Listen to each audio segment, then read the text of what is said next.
80-80 हजार तनख्वाह पाके डाले ना उनको जो कार से आएंगे, बहुरा रहे हैं। सुनिए, कार से आते हैं, बहुरा रहे हैं, इसीलिए उनको रोका गया है।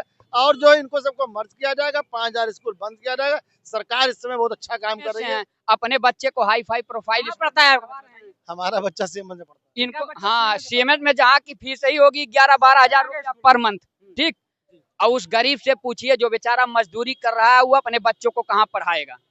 ये नया विकसित भारत है इन लोगों की निगाह। देखिए, स्कूल यहाँ मधुशालाएं, यहाँ पाठशालाएं बंद की जा रही हैं, मधुशालाएं बढ़ाई जा रही हैं। तो क्या बीजेपी समाजवादी पार्टी है? तो कहाँ कर रही है? कौन सी गड़बड़ कर रही है बताइए, एक भी गड़बड़ी बताइए।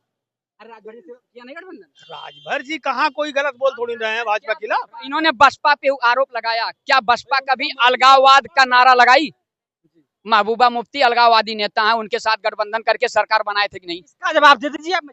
क्या यही तो बात है, भारतीय जनता पार्टी महबूबा मुफ्ती से मिलकर के सरकार बनाई और गलत जब किया उन्होंने तो उनको हटाया, हटाने के बाद राष्ट्रपति साहब उनको गलत कहा करते थे और उसके बाद धारा 370 खत्म किया। उत्तर प्रदेश में विद्यालय बंद किए जा रहे हैं, लगातार एक के बाद एक विद्यालय बंद हो रहे हैं और ऐसे बहुत सारे वीडियोस भी सामने आ रहे हैं जिसमें बच्चे विद्यालय के बाहर मौजूद हैं और जो है रो रहे हैं कि हमारा स्कूल बंद कर दिया गया, हमारा विद्यालय बंद कर। क्या कहना चाहें इसको लेकर आप? हम लोग जब छोट रहे तब 15-15 किलोमीटर 10-10 किलोमीटर पैदल जात रहे पढ़ाए। अब अगर 1 किलोमीटर 2 किलोमीटर जाए के जहाँ ज्यादा बच्चे हैं, जहाँ पे स्कूल चलाया जा रहा है, 5000 स्कूल बंद किए जा रहे हैं। बहुत अच्छा, 80-80 हजार तनख्वाह, 1-1 लाख रुपए तनख्वाह पावत है, नाजायज के पैसा लेते हैं। मास्टर लोग पढ़ा नहीं रहे थे। सरकार पढ़ा रहे हैं, सरकार तो बीजेपी की है ना। सरकार बीजेपी से क्या मतलब है भाई? बीजेपी सरकार अपने अध्यापकों को टाइट नहीं कर पा रही है। टाइट कर रही है, वो कहाँ गया वो अनुशासन का तंत्र? क्षेत्रीय लोग मनमानी कर रहे हैं। 80-80 हजार तनख्वाह पाके डाले ना उनको जो कार से आएंगे, बहुरा रहे हैं। सुनिए, कार से आते हैं, बहुरा रहे हैं, इसीलिए उनको रोका गया है। और जो इनको सबको मर्ज किया जाएगा, 5000 स्कूल बंद किया जाएगा। सरकार इस समय बहुत अच्छा काम कर रही है। वो जो बच्चे आप इधर आइएगा, बच्चे आगे जाके दूसरा कह रहे हैं कि जो है बहुत सही काम किया जा रहा है। बिल्कुल, क्योंकि ये देखिए धनवान है, 2 कैटेगरी के लोग होते हैं, एक मध्यम वर्गीय, एक गरीब होते हैं, एक धनाढ़ होते हैं। ये उनमें से हैं। अपने बच्चे को हाई फाई प्रोफाइल पड़ता है। हमारा बच्चा सीएमएस में पढ़ता है। इनको हाँ सीएमएस में जहाँ की फीस ही होगी 11-12 हजार रुपया पर मंथ, ठीक। और उस गरीब से पूछिए जो बेचारा मजदूरी कर रहा है वो अपने बच्चों को कहाँ पढ़ाएगा। ये नया विकसित भारत है इन लोगों की निगाह। देखिए, स्कूल यहाँ मधुशालाएं, यहाँ पाठशालाएं बंद की जा रही हैं, मधुशालाएं बढ़ाई जा रही हैं। हाँ, खुलेआम।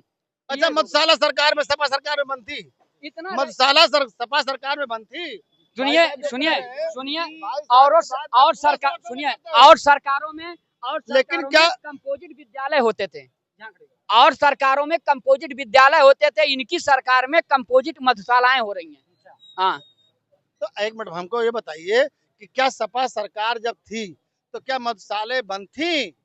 हाँ, बंद तो नहीं थी, लेकिन इतनी ज्यादा आज का ये है मधुशाला जाने दीजिए। जनसंख्या 10 कदम पे मधुशाला है, पढ़ना है, स्कूल बंद किए जा रहे हैं। सरकारी स्कूल में कौन पढ़ता है? सरकारी स्कूल में गरीब लोगों के बच्चे पढ़ते हैं, जो लोग दिहाड़ी कर रहे हैं, मजदूरी कर रहे हैं। आप तो नेता हैं, आपका बच्चा सीएमएस से पढ़ता है। दादाजी, नेताजी का बच्चा सीएमएस से पढ़ता है, गरीब का बच्चा कहाँ पढ़ता है? गरीब का बच्चा भी अब सीएमएस में ही जा रहा है, प्राइवेट स्कूल में ही जा रहा है। वो दिन भर दिहाड़ी करता है, मजदूरी करता है, मेहनत करता है, लेकिन वो शिक्षा के साथ समझौता नहीं करता। वो भले से उसको भूखे रह जाएगा, रोटी नहीं खाएगा, उसके घर में बिस्तर ना हो, छप्पर ना हो, उसके कहाँ सीएमएस में भेजते हैं? लेकिन वो अपने बच्चे को प्राइवेट स्कूल में पढ़ाएगा, क्योंकि वो शिक्षा के साथ समझौता बिल्कुल नहीं करना चाह रहा है। क्यों? क्योंकि वो चाहता है कि जिनकी आमदनी ही 11,000 होगी वो कहाँ से पढ़ाएगा? अरे वो 11,000 हो या 1100, उसकी प्राइवेट विद्यालय में भी एक महीने की सैलरी, 1 महीने की फीस छोटे बच्चों की प्ले ग्रुप की लगभग 1000 से अधिक है। इससे कम कहीं नहीं है। कहाँ से पाएगा इतना? माननीय योगी आदित्यनाथ जी, आप बिल्कुल सही काम किए हैं। सरकार, आपने स्कूल जो बंद किया ठीक किया। इनको अब सुनिए जो मैं बोलने जा रहा हूँ, माननीय योगी आदित्यनाथ जी, जो प्राइवेट स्कूल है, इनकी फीस को 1/3 कम से कम करिए। 12,000 फीस है तो उनकी फीस 4,000 करिए। चाहे उनको सब्सिडी दीजिए, जैसे कि सब लोगों को राशन देते हैं वैसे सब स्कूलों को अगर उनका पैसा नहीं पूरा हो रहा है, उनकी कमाई नहीं हो पा रही है, वो बच्चों को पढ़ाने में जो अच्छे अच्छे टीचर लेके आते हैं उनको पैसा पूरा करने में दिक्कत आ रही है, तो आप सब्सिडी दीजिए। सुनिए, प्रशांत किशोर एक योजना लेकर आए हैं। प्रशांत किशोर मतलब वादा कर रहे हैं कि हमारी सरकार आएगी तो हम जो आम बच्चे हैं, गरीबों के बच्चे हैं, पूरे प्रदेश में जितने ही बच्चे हैं, वो अपने बच्चों को अध्यापक मतलब अभिभावक चाहे प्राइवेट स्कूल में चाहे जिस विद्यालय में पढ़ाएं, उसका सारा पैसा सरकार वहन करेगी। योगी जी भी तो ऐसा नियम ला सकते हैं। सुनिए, योगी जी नहीं, केजरीवाल भी नहीं, केजरीवाल बड़ा वादा करते थे और भ्रष्टाचार के सबसे बड़े महल में रहने वाले केजरीवाल, बाद में पता चला उनका वादा कहाँ गया। उत्तर प्रदेश में कायाकल्प योजना के तहत 90% प्राथमिक विद्यालय अपग्रेड कर दिए गए, बेहतरीन एकदम फर्नीचर से लैस मॉडल स्कूल बना दिए गए। उसके बाद भी प्राइमरी स्कूल सारे कर रहे हैं। कहाँ आप जाइए कहीं लेकर कैमरा, अगर ये सारे स्कूल मॉडल स्कूल है तो बंद किसको कर रहे हैं भैया? सब जगह बने हैं। बंद किसको कर रहे हैं? अभी मैं जहाँ जाइए वहीं कहा इधर आइए, आप इधर आइए, इधर आइए, इधर आइए, इधर आइए। सुनिए, 15 बच्चे पढ़ते हैं, 5 टीचर हैं और 5 टीचरों की तनख्वाह 1 लाख रुपए, 1 लाख रुपए तनख्वाह पे 5 अध्यापक वहाँ नियुक्ति है, 5 लाख रुपए सैलरी है और 20 बच्चे पढ़ रहे हैं। नहीं, 20 बच्चे पढ़ रहे हैं और सैलरी कितनी है? 5 अध्यापकों की बात हो गया। ये फर्जी अंधभक्त बोल रहे हैं, इनको सबको तमीज नहीं बात करने का कि मीडिया पे कैसे विधायक निधियों की जांच करनी चाहिए, सभी विधायकों की निधि की जांच होनी चाहिए। हाँ, उसको कराइए ना, ठीक है, नहीं, उसको कराइए, हाँ, बोलिए, माइक पे बोलिए ना। ये पैसा जाता कहाँ है? फॉर्चूनर खरीदने के लिए पैसा पाएगा ये सब। हाँ, ये तो सही है भैया। जो विधायक बोलेरो से चलते थे या मतलब बाइक से, विधायक होते ही वो फॉर्चूनर कहाँ से खरीद लेते हैं? नहीं, डिफेंडर एंड कहाँ से खरीद लेते हैं? से चल रहे हैं। किसके पैसे से खरीदते हैं? इनके व्यापार चलते हैं ना, हवाई जहाज। अरे अच्छा, कारखाने मैं- खोले एक मैं सुन, मैं इनसे सफाइयों से पूछना चाहता हूँ, सफाइयों से नहीं, क्या योगी सारे विधायकों की जांच क्या- होनी चाहिए। क्या सपा सरकार बनेगी तो वो क्या सीएमएस की फीस जैसे 12,000 है तो उसका 1,000 करेंगे? सबसे पहले देश में सुधार तब होगा, सुनो, देश में तब सुधार होगा, विकास तब होगा जब सारे निधियों को जांच होनी चाहिए। जिले में जितना निधि जाता है, मेरा दावा साले सोने की सड़कें न बने, सब बताना। निधि का पैसा उनकी चेक थोड़ी न कटती है। निधि की जो पैसा विधायकों की, मैं उनकी बुराई नहीं करता, मैं किसी टिप्पणी नहीं करना चाहिए। आज का ये है कि विद्यालय बंद किए जा रहे सारे मुद्दे खत्म करो, केवल जांच करो, बाकी कुछ हैं। जांच कराइए भाई। विधायक एमपी मिनिस्टर जितने हैं सबकी। कि स्कूल की फीस जो प्राइवेट है उनका कम किया जाए। तो क्या ये अखिलेश जी की अगर सरकार भविष्य में बनती है तो 10,000 की फीस 1,000 करेंगे? क्या अखिलेश जी की सरकार बनेगी तो 1,000 अखिलेश जी तो लैपटॉप भी दे रहे थे, कन्या विद्याधन भी तो दे रहे थे। आप कहेंगे कि योगी जी मोबाइल दे रहे हैं, वो अच्छा, टैबलेट दे रहे हैं। हाँ, टैबलेट दे रहे हैं। उसी लैपटॉप का विरोध इन्होंने किया था। इन लोगों ने उसी वो टैबलेट का विरोध देखिए, किया। जो बात हो और गई नकल वही पुरानी, अखिलेश जी की ही करेंगे, नकल अखिलेश जी की ही करेंगे। अखिलेश जी क्या अब जो है फीस कम कराएंगे? अगर हम कह रहे हैं फीस कम, हम कह रहे हैं जहाँ बच्चे माफिया राज, गुंडा राज, सब कुछ चल रहा था ताबड़तोड़ सड़क पे, कोई आदमी सुरक्षित था? महिलाएं आराम से जा रही 12 बजे घर। ये सरकार है इस समय उत्तर प्रदेश में। लखनऊ में रेप हुआ, अभी लखनऊ में रेप हुआ है, कह रहे हैं कि कोई बोलेगा अगर जाएगा तो बुलडोजर चलेगा, इनकाउंटर होगा, जीरो के टारगेट अंदर पकड़ा गया और उसको जेल के पीछे भेज दिया गया। बेसिकली जो है पहले वाली करे गुंडे, घर गिरेगा उसका, कोई रोक नहीं सकता। मैं बताना चाह रहा हूँ, बस्ती में घटना हुई थी अभी कुछ दिन पहले, एक श्रीवास्तव फैमिली को जो है हत्या की गई। आज कई दिनों से इस समय उस पर बुलडोजर की कार्रवाई चल रही है और वो भी हिंदू धर्म का व्यक्ति है। ये लोग कहेंगे खाली मुसलमान के ऊपर अटैक करते हैं, मुसलमान का घर गिरवाते हैं। हिंदू का घर गिरवाया गया बस्ती में, चौधरी परिवार है। इन लोगों को जानना चाहिए कि योगी राज में अगर कोई भी गलत करेगा तो उसको सजा योगी सरकार देगी। योगी सरकार माफ नहीं करेगी, बाबा की सरकार है। यहाँ कोई गुंडई करेगा, कट्टा सड़क पे दिखाया तो वह पक्का है, या तो जेल जाएगा, या तो इनकाउंटर होगा, या तो घर गिरेगा। करे गुंडई, और यही बाबा 2014 किस गुंडे से पहले गुंडई कह रहे हैं बाबा बाबा पहले मुख्यमंत्री हैं कि जिनके ऊपर खुद संगीन धाराएं न बच्चे हैं न परिवार है। और पहले मुख्यमंत्री हैं कि जिन्होंने अपनी धाराएं वापस लिए हों, पूरे प्रदेश की अपनी जनता FIR खत्म करवाई हों। FIR हटवाएं बाबा। हाँ, पूरी प्रदेश की जनता योगी की है। योगी किसी के साथ कोई जातिवाद 3-5 नहीं करते। अगर कोई भी गुंडई करेगा, कोई भी कट्टा लहराएगा, उसको झेल जाना पड़ेगा। योगी सरकार ठीक है ये बोलते हैं, लेकिन वो आतंकवादियों से जो मुकदमे वापस लिए गए थे वो सपा सरकार में ही तो हुआ था। किसकी सरकार में हुआ था? आतंकवादियों के साथ गठबंधन कौन कर रहा? अलगाववादी नेता थी बिहार, वहाँ क्या नाम है, जम्मू की, उनके साथ कौन किया था गठबंधन? आप बताइए। देखिए सरकार बनाना था उस समय, ये क्या है?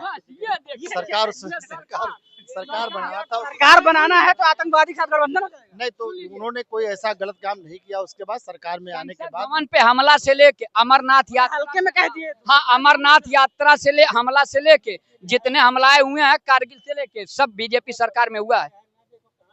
और ये एक आखिरी हुआ, ऑपरेशन सिंदूर हुआ। आखिरी विषय आपसे हम बात करना चाहेंगे आप लोगों से कि उत्तर प्रदेश के, अच्छा, ये बताइए। एक मिनट रुकिएगा, उत्तर प्रदेश के बाहुबली कहे जाने वाले ब्रजभूषण शरण सिंह कल 31 महीने के बाद योगी जी से मुलाकात करते हैं। अभी तक उनके खिलाफ नहीं कह सकते, लेकिन उनसे प्रेम तो नहीं, उनके विरुद्ध कुछ ना कुछ बोलते रहते थे। कल वो मिले, आज उनके लड़के प्रतीक भूषण सिंह मिले। क्या लग रहा है, क्या होने वाला है? क्या प्रतीक को कहा जा रहा है मंत्री बनाया जाने वाला है? नेताजी योगी जी के खिलाफ नहीं बोल रहे थे, वो सरकार के जो भ्रष्ट अधिकारी थे उनके खिलाफ बोल रहे थे। और नेताजी के ऊपर जो आरोप, नेताजी ने ये कहा था कि मैं योगी को नेता नहीं मानता हूँ। नहीं, वो उनके साथी हैं। हाँ, कहे थे। वो कहे थे। सही कहा था, लेकिन वो उनके साथी हैं, वो नेता नहीं है। नेता उनके माननीय मोदी जी हैं, योगी जी उनके साथी हैं। साथ में दंगल में बैठते थे, वो लोग कुश्ती लड़े हैं साथ में, तो इसलिए वो नेता नहीं है। माननीय नेताजी खुद अपने आप में नेता है। योगी जी कब लड़े थे? कब दंगल योगी जी लड़े थे? ये कहिए कि एक ही मठ में दोनों लोग रहते थे, दोनों लोग रहते थे, ना कि योगी जी कुश्ती लड़ते थे। योगी जी कभी कुश्ती नहीं लड़े हैं। और रही बात ब्रजभूषण शरण सिंह जी की, वो मिले तो क्या मिले, उन्होंने तो सिर्फ विरोध किया। ओम प्रकाश राजभर जब मिल गए, ओम प्रकाश राजभर जिन्होंने पानी पी कर जिन्होंने गाली दिया योगी आदित्यनाथ जी को, मुख्यमंत्री जी को, बीजेपी के नेताओं को मठ तक भेजने की बात कही, उन्हीं को ये मंत्री बना के बैठे हैं। और ब्रजभूषण शरण सिंह जी तो सिर्फ विरोध किए हैं। बताइए, आपके नेता के ऊपर सीधे आरोप लग गया। देखिए हर बात पे बोलना जो है, आपके नेताजी कहते थे बीजेपी चोर है, डकैत है। हमारे नेता ने बहुत अच्छा काम किया। अगर जनता की मदद करना है तो सरकार में रहना है, जनता की मदद करना है तो सरकार में रहना है। बिना सरकार उसूलों का कोई मतलब नहीं है। कौन सा उसूल? कौन सा उसूल? जनता सुनिए, जनता की सेवा करना वसूल होता है। नेतागिरी में जनता की सेवा वसूल होता है, और उस वसूल का पालन उन्होंने किया। हमारे और कोई वसूल नहीं होता है। नहीं, जनता की सेवा, बस जनता की सेवा। टाका डाल करके चोरों के साथ चोरों के साथ कौन चोर? आपके यही नेताजी कहते थे। क्या कहते थे बताइए? अरे भैया, ऐसी गालियां दी हैं, डायरेक्ट गालियां दी हैं। राजभर क्या कहते बताइए? ओम प्रकाश राजभर जी डायरेक्ट बीजेपी के बड़े नेताओं को गालियां दी हैं। क्या नहीं, इन्होंने सुना होगा। यहाँ तक कहे हैं कि योगी जी को मैं मठ पर भेज दूंगा, जहाँ से आए। देखिए ये राजनीति है। चुनाव लड़ता है आदमी, जब चुनाव लड़ता है तो वो अपना प्रदर्शन करता है, अपने वाणी से उसका प्रदर्शन करता है जनता से वोट लेने के लिए। वो अपने ऐसे मेन बात यही है कि इनको कुर्सी चाहिए, चाहे आप मरे। सत्ता में सब कुछ जायज है। जनता मर जाए, कट जाए, गल जाए, बीजेपी जनता ही जब नेता बनाती है, और अगर सत्ता में नहीं बैठे रहेंगे तो हम किसकी मदद कर पाएंगे? कुर्सी मायने है, बस कुर्सी है तो सब कुछ है। जनता सुनिए, जनता की सेवा के लिए माननीय हमारे सिर्फ कुर्सी, आप इधर आइएगा पहले, सत्ता में बैठे हुए सिर्फ कुर्सी मायने रखती है, कोई नियम कानून नहीं राजनीति में। समाजवादी पार्टी बसपा से गठबंधन किया, ये आए थे। तो क्या बीजेपी समाजवादी पार्टी है? एक लड़के की दोस्ती हुई थी, हम मानते हैं एक बार के लिए नहीं, हम मानते हैं, एक मिनट रुकिएगा, हम मानते हैं कि जो है समाजवादी पार्टी गड़बड़ है एक बार के लिए। तो क्या बीजेपी समाजवादी पार्टी है? तो कहाँ कर रही है, कौन सी गड़बड़ कर रही है बताइए, एक भी गड़बड़ी बताइए। अरे राजभर से किया नहीं गठबंधन? राजभर जी कहाँ कोई गलत बोल थोड़ी रहे हैं भाजपा के खिलाफ। इन्होंने बसपा पे आरोप लगाया, क्या बसपा कभी अलगाववाद का नारा लगाई? महबूबा मुफ्ती अलगाववादी नेता हैं, उनके साथ गठबंधन करके सरकार बनाए थे कि नहीं? इसका जवाब दे दीजिए आप, मैं जान जाऊं। क्या? कश्मीर में यही तो बात है, भारतीय जनता पार्टी महबूबा मुफ्ती से मिलकर के सरकार बनाई, और गलत जब किया उन्होंने तो उनको हटाया, हटाने के बाद राष्ट्रपति पहले भी साहब तो उनको गलत कहा करते थे, और उसके बाद धारा 370 खत्म किया। पहले भी तो गलत कहा करते थे, देखिए पहले भी तो गलत कहा करते थे हम तो गठबंधन करते हैं, हम जानते हैं अपने आप फायदे सही के हैं। लिए। नहीं, हाँ, आप अपने सही हैं। फायदे के लिए। आपने कहा हम सही हैं, आ गए गलत करो, हटाया 370 हटाया अपना फायदा कश्मीर में पूछिए, जम्मू कश्मीर में कितना फायदा किया है? अभी कहाँ ले पाए, अभी कहाँ ले पाए, हम ले भी नहीं पाए। जाओगे 70-80% वहाँ जब ऐसे हैं सब, किसी को रहने नहीं दे रहे हैं, सरकार 2.5 लाख पैरामिलिट्री लगी हुई है केवल वहाँ जाने के लिए, पहलगाम हमला भी हो गया, हमला भी हो जाता है। उस पर सदन में बहस नहीं कर रहे हैं आप लोग। यही तो बात अभी है। तक पता नहीं लगा पाए कि वो चारों आतंकवादी आए कहाँ से, गए कहाँ। जब मुजफ्फरनगर मेरठ में हो जाता है, यहाँ 50-50% अब आप एक बात समझिएगा कि मुजफ्फरनगर पहुंच गए लेकिन कुंभ नहीं जाएंगे। नहीं जाएंगे।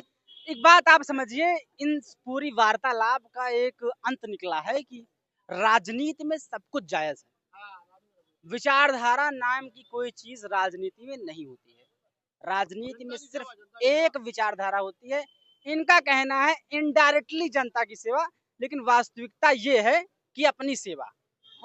एन केन प्रकारेण सत्ता पा जाना, बैठ जाना गद्दी पे, और गद्दी पे बैठ करके अपना शासन चलाना। बोलोरो से इंडिवर पे, इंडिवर से फॉर्च्यूनर पे, फॉर्च्यूनर से डिफेंडर पे, और डिफेंडर से फिर आगे बढ़ते रहना। ये मेन उद्देश्य है सत्ता में आने का। कोई भी राजनीतिक पार्टी, जो इन लोगों ने बातचीत की, उसका कंक्लूजन ये निकल रहा है, कोई भी राजनीतिक पार्टी विचारधारा की राजनीति नहीं करती है, वो सिर्फ राजनीति करती है सत्ता पाने की। बाकी आप इस विषय को लेकर क्या सोचते हैं, आप कमेंट सेक्शन में जरूर बताइएगा, और देखते रहिएगा राइजिंग भारत। मेरा नाम है रामकृष्ण शुक्ला। जय हिंद।